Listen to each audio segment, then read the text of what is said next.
друзья! Настало время оглашения правильного ответа на второй вопрос интеллектуальной викторины «Энциклопедия музея». В данном футляре находится кинопленка. Именно благодаря пленке в 1896 году во время одного из первых показов на большом экране был представлен немой документальный фильм «Прибытие поезда». Во время показа люди испугались того, что поезд поедет прямо на них. Ну и, конечно, во время просмотра любого фильма человек испытывает разные чувства: веселье, грусть, радость и так далее.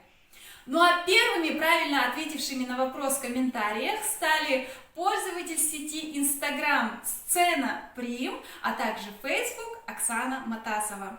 Мы вас поздравляем и благодарим за интерес к нашей викторине. Вы выиграли 2 бесплатных билета в наш музей, которыми можете воспользоваться в течение текущего месяца.